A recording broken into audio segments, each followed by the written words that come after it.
पोखरा का मेला है पगली। मेला जात हुआ तो पहले ना बतावे के। तोके कुल बताए के करी। सुना एक ठीक चीज चाहत रहा। तोर हरदम घटला रहला कुछ न कुछ, जब देखा तब कपारे पे कचर कचर। अब तनी से सुना ना। तू आज अपन सुनाई ले। वही मेलवा में से ना गुरैया जलेबी लेते आया। अरे गुरैया जिलेबी लेबी न देवी, गुरैया जिलेबी। अभी ये कुल कहबा हम जानत रहनी है, लेकिन तब वो मन कैला कह देनी। सुना सुनावा। गुरही जलेबी अभी चाय पिया मेलावा में। ऐसा न कि एडीआर से और संदीप राज से मंगवा ले, ठीक है ना, हमारे टाइम ना। ले आई हा गरम में छनात होई तेलावा में। ले आई हा गरम में छनात होई तेलावा में। गुरही जलेबी अभी चाय पिया मेलावा में।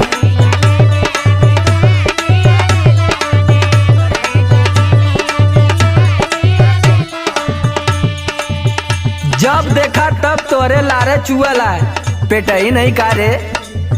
चुअता पानी लरी कोर भैलू धनिया।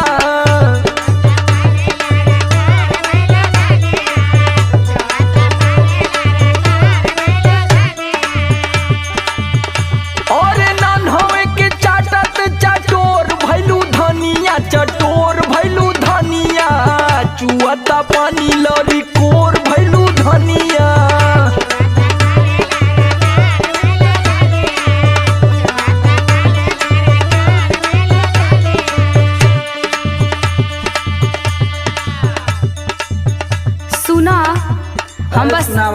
हम बस अपने खातिर थोड़ो मांगतानी कि इतना बहुत तेज फुदकत बड़ा। तब क्या करे खातिर मांगत तू? हम सबके खातिर न कहतारी, कुछ न कुछ सबके बदे न कहतारी, बस हमरे सुनाता। सबका ठिका ले ले तू। अरे काहे न, परिवार चलावे के बाद तो ठिका ले के पड़ी न। सुना सुनावा। अम्मा जी के लिहा पकौड़ी, बाबू जी के केला।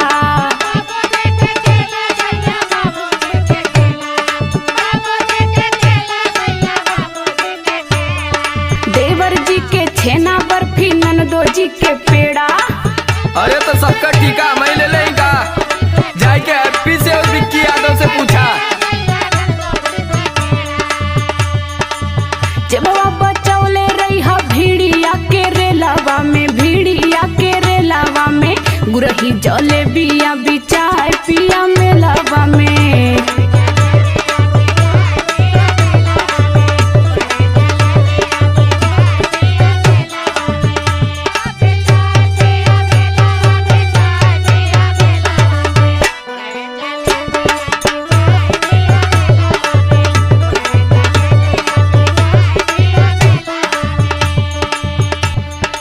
अच्छा ये बतावा कि अब इन कलियां गए ललू बाजारे न।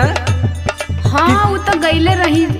किस्म किस्म का कुल खाए के इलू है, तबले आज तोरे फिर लगल बढ़िया है भूख। अलिया न देता कि लगला बने। जब हम बने लगल तो वहाँ छने लगी न।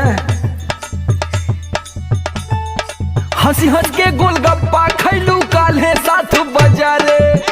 अब इन रात भर आई माई चिल्लैली है कि पेट दुखाता पेट दुखाता। फिर होल भी अनवा जिलेबी चाहे लगल तोके।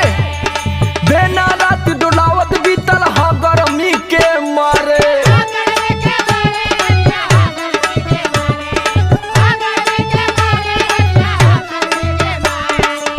खाए के फिर जोरा जोर कैलू धनिया। यार जोर कैलू धनिया।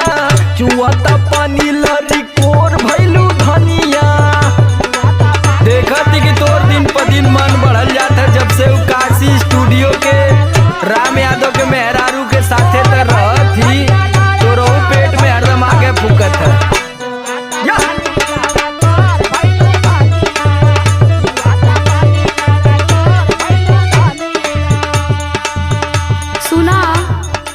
सुनावा जल्दी हो जाए लोग, भैया मनोज भैया सब लोग निकल जाए हैं तो हमके बड़ा दिक्कत हुई। वही लोग के बारे में तो बतावे जाता नहीं, तो टोक देला। उधर न तुनी भैया भी लेके बाइक अपन निकल गए हुए। हाँ ते लोग को बात मत मनी। तका तोर मानी। सुना हमार बात एकदम ध्यान में रखे के जइहा। बोल बोल बोल बोल झटका में बोल। चरखी झलुआ पे मत चढ़िया कितनो केहू कही। अब तही हमके सिखैबी तू भैली आली जौन की चुप रहो नहीं तो फोड़ दे तोर मुहवा। सुनर सुनर लड़की अइहे नियत रखिया सही। त का हम केहू के लाइन मारत ही।